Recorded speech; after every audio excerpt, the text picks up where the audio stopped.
Hello and welcome to another Sheffield United Way video. Today it's a transfer video. Would you believe it? We've signed someone. Very, very exciting. The second of this transfer window, I believe, Ben Davies, and now it's CONOR HOURIHANE on loan till the end of the season from Aston Villa. And I'll bring Hal in just to tell us more about him. Well, first of all, I hope it's going to be the correct pronunciation. We're going to go with CONOR HOURIHANE. And we're going to stick with that unless anyone in the comments tells us they 100% know that it's pronounced some other way. We've always said that, right? Yeah, now you've said that, you know that loads of people are going to say, no, I know for 100% sure that it's not how you said that. So someone's going to wind us up and we're going to get got. You know what? We've asked for it. It's only fair. But CONOR HOURIHANE is 30. He's an Irish international midfielder. He has, as you correctly say, signed on loan from Aston Villa for the whole of the rest of this season. And he'd previously represented Swansea on loan, Plymouth, and near neighbours Barnsley. He's played over 440 career games with 82 goals. Internationally, Nick, he has 26 caps and 1 goal. That came against Georgia in 2019. So do you think, my first question to you, that he will transform the way that we play? It's a tough one. I'm hoping so. I think he's a really good signer. I think he's a great player. I think he's always one of them. He's one of them players that you don't like. Do you know when you play against him? And they're the best type of players. There's been lots and lots that we've signed in the past that you're like, oh, I don't like him. But as soon as he's one of your players, you absolutely love him. So I'm really excited. I do think he'll be a massive, massive plus for us. Obviously, he's a left-footed player. He's probably going to be playing on that left-hand side of the 3 or the 2, if you like, if somebody's going to be sitting like, you never know. It could be Ollie Norwood coming out of the side and you could have Sander Berge sitting at defensive midfield.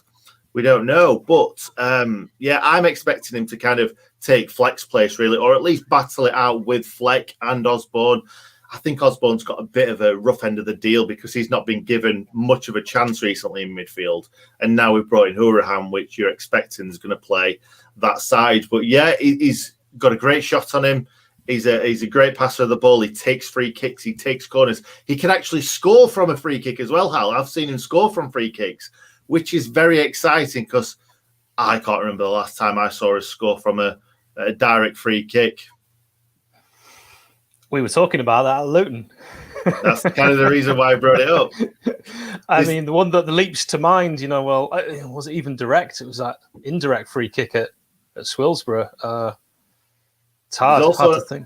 I've just thought of another one, actually. Against Aston Villa, HOURIHANE might have been playing that game as well. At Bramall Lane, we battered Aston Villa and Ollie Norwood scored a direct free kick. Not sure if he meant it. I think he meant it. It was a really well-worked free kick, catching the keeper out. But we definitely don't score a lot of goals from free kicks. And we do have an odd 1 or 2 just outside the box that Ollie Norwood always takes and never gets on target. So hopefully HOURIHANE might have a few free kicks to take. Well, at Barnsley, the Cork man was tremendously popular, winning Player of the Year in 2014-15. He also twice had success in the playoffs, both with Barnsley and Aston Villa. If we go back, he came through the youth ranks at Sunderland. He never actually played for Sunderland. And then it was the same story at Roy Keane's Ipswich Town before getting his big break at Plymouth Argyle in 2011. He made his professional debut on the 6th of August 2011. And despite his young age, this says something about the player as a man. He quickly became club captain during the 2012-13 season. That was following the departure of Darren Pearce.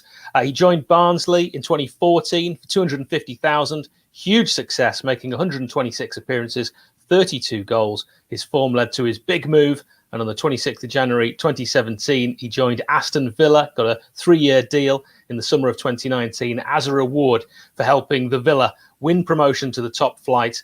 And he scored his first Premier League goal away at Norwich. That was in a 5-1 away victory, which meant that he scored in all 4 levels of English football, Nick. So he's got an eye for goal as well as what you've mentioned is set-piece delivery. Absolutely, yeah. He can shoot from distance. He gets forward. He actually gets into the box and score goals as well sometimes. Obviously, he hasn't played football much this season. He's only played, I believe, 1 cup game when I was listening to that interview that he did with the club. He played in a cup game recently. Now he's going to play for Ireland in some internationals in their international break. So hopefully he's going to be fit and firing, and he can fit and fire us further up the league. That doesn't mean anything, does it? It doesn't really, but I know what you mean. We've got to do a bit of yin and yang, because last season he was on loan at Swansea, making 22 appearances, scoring 5. You know, it is worth mentioning that he was not universally lauded by Swans fans during that spell. Some comments I found online said he was slow, he was off the pace, perhaps not performing at the same level as in previous years. Here's a quote from Joe Swans on Twitter, who reached out to me. He said, no work rate, very ponderous on the ball, slowed the play down to walking pace. And that's what our players have been doing recently, haven't they? So we don't want that. We don't want that CONOR Hourihane. We want a CONOR Hourihane that's going to take the bull by the horns and create some chances like Kieran Freeman. No, that's not his name. It's Luke Freeman. We've got too many Freemans. Yeah, there you go. There you go. Berger, Hourihane, Freeman, possibly. We don't know. Maybe Freeman just in front of Berger and Hourihane. Who knows? Because we've got a lot of left-footed central midfielders, haven't we?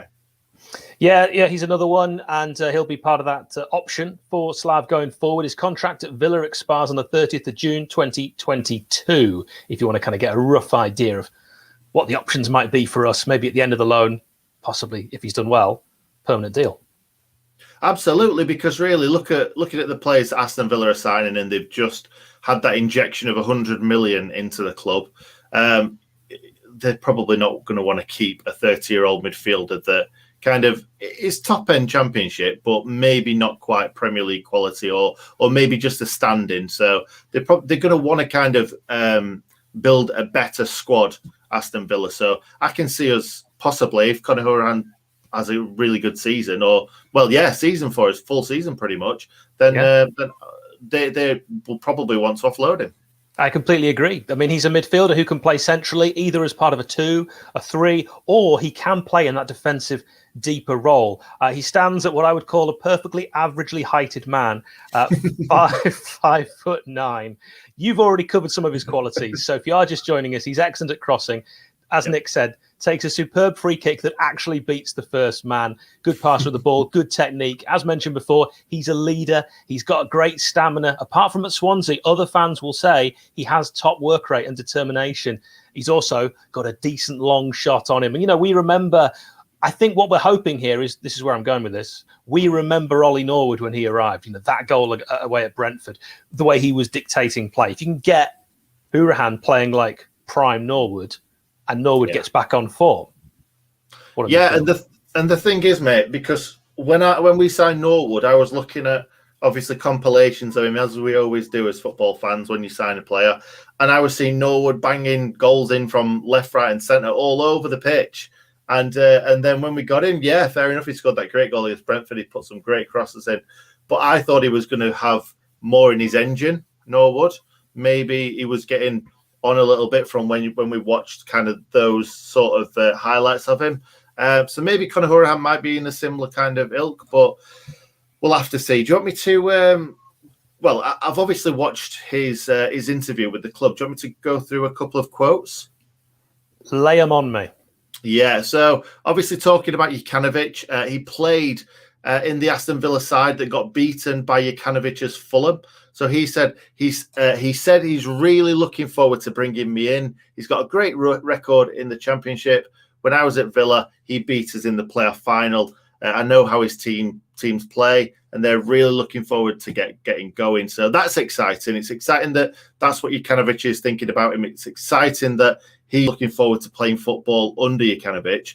I'll also bring another one up, talking about the Blades of Start. Without a doubt, there's loads of games. Without a doubt, there's loads of games to go. The table at the moment is what it is, but you can win 2-3 games in a week and go on a roll and gather momentum.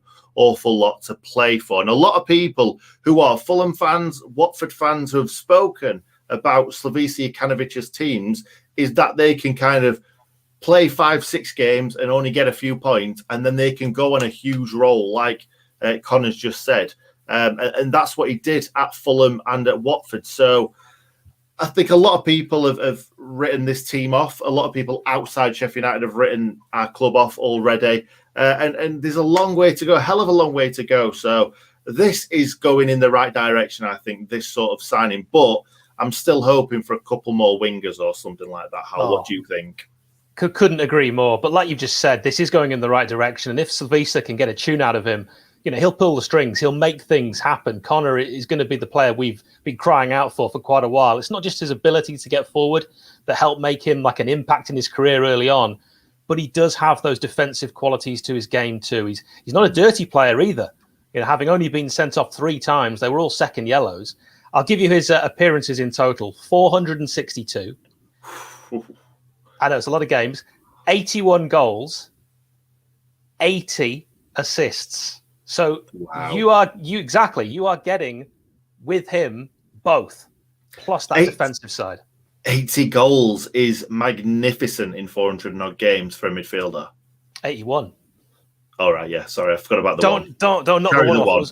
It was probably against us. So yeah, that's CONOR HOURIHANE in a nutshell. We've surmised him. We reckon this is a decent start, and of course, Nick, we hope there'll be more, because tomorrow, what have we got? We have got our transfer deadline day live stream. What time does it start, Hal? 9:30, going all the way through till 11 p.m, because that is when, as you know, it doesn't close. It slams shut. It always transfer. Slams shut. Are we wearing yellow? Deadline. I mean, I'm trying to think. Maybe the yellow and purple away kit. We could both rock one of those. I'm not sure. You can see it right behind me, and it's like an extra small. It's like a boy's size. Large, probably. Yeah, but you're only showing up to here. It'll finish there. Yeah, but I'd have to be like this for it to look all right. Pop it in the comments if you'd like to see Nick in that. But yeah, we're looking forward to that. We really hope that you can. Really hope you can join us for that tomorrow from 9:30. It's a late one, but it'll be a great one. Absolutely. So I think that's it. Thank you very much for watching, guys. Hopefully, CONOR HOURIHANE's going to go on to have a great Sheffield United career, not just this season. Career, because we're obviously going to get promoted, aren't we, after this, and then assign Ronaldo and all sorts tomorrow. So excited. We'll see you tomorrow. Thank you very much for watching.